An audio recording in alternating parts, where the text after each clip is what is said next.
Alright, so I'm here to traumatize Dizzy.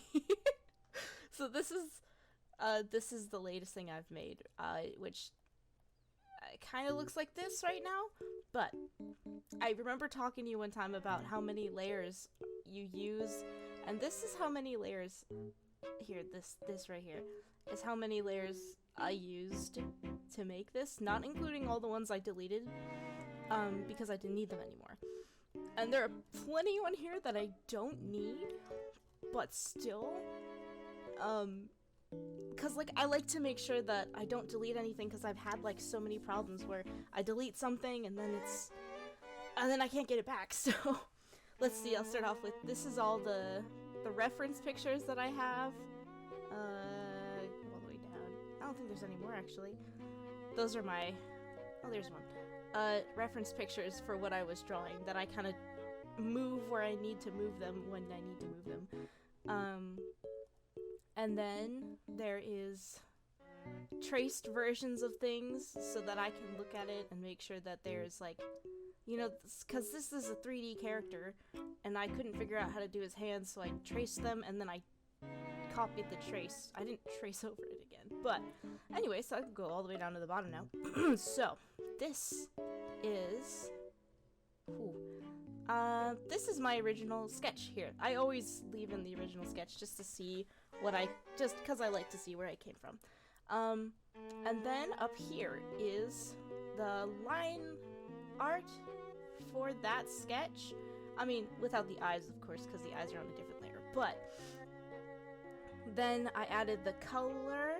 Where is that one? The color. I made sure all the colors were the line art was clean enough so that it could be filled in. And then I started coloring it. And I quit at that point. Oh, also here's a blocking, me trying to block out where the wings go.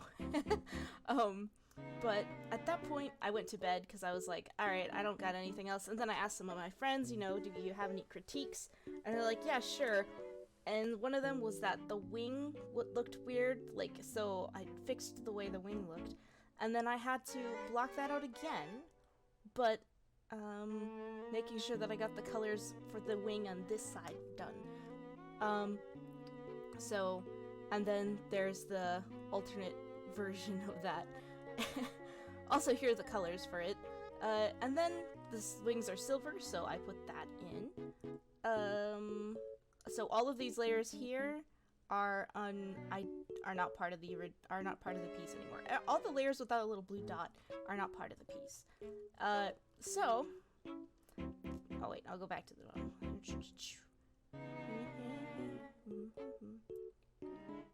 I guess I'll delete this guy too.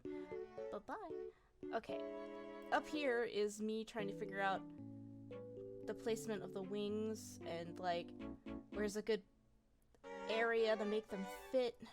This was actually my original sketch of the wings, and then I think this was my original line art of this sketch, and then I copied that line art and put it slightly higher, which is, yeah, cheating, I guess, but I don't really care. Alright, so let's go back to here's the line art, and then here is this. It's still recording, cool. Is it?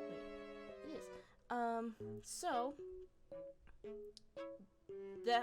this is the line art and the like blocking of colors underneath, and then there's the silver of the wings, which yes, that gets covered up.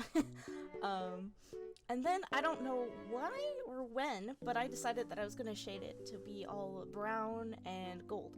So this is the shadow for like future reference, and kind of checking if the silhouette looked okay, but this is part of the speech bubble, and then this is the other part of the speech bubble. So, and then here's the shading, which I did mostly on one layer for some reason. I don't really know why.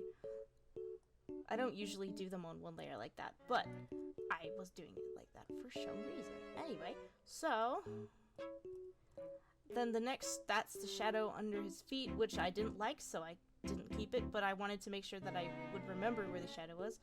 Okay, and here is, it's blue for a reason, I promise, the oil on his knife hands. I was gonna put it on his wings, but it looked too cluttered. So, and then there's some extra shadows for effect. And then there's some more lighting, and wait, there's nothing on this layer. This is called I'm unorganized, that's what. Okay. And then there's some more shading on his wings, and then here is a blue overlay because I decided that I didn't like it being orange and brown. So I was like, okay, well, I can work with this. So I took all the layers that were previously below this blue block, and I put it above them. So then I started adding in the more shading, and then that is the background. Just so that it's not above the shading, because the shading is important, but it is above the line art so that it looks a little bit misty under there. So, and then there's more stuff, and then here's another overlay that makes it a little bit brighter. And then there's some of the lighting for his eyes, and then there's the text, and then there's more lighting for the wings, and then there's his face, and then there's some lighting for his face, and then that's the finalized lighting for his face. And then snow. Oh, I forgot. I go way on the bottom. So these are the background stuff. So this makes the background a little bit darker. That I don't need that. So and then here is the background, the thing that he's standing on, and then that's to make sure that it blends a little bit better. And then there is, because that's a roof, and then you can't see what this does, but yeah, that's talking about me. Nope, I am traumatizing people with the amount of layers that I use. I'm the same. I just work the wall. Alright, anyway, so yes, that was an explanation of all of the layers that I used. Here's a bonus one actually. This was me trying to do blue shading before I made it brown, and then I made it blue again. But I didn't like this one because it just was too blue. But I did like the placement of it, so that's why I kept it. And then this was gonna be a like cell shading version of it, but I did not like it. So there you go. So many layers. Probably too much, but yes, there you go. Awesome.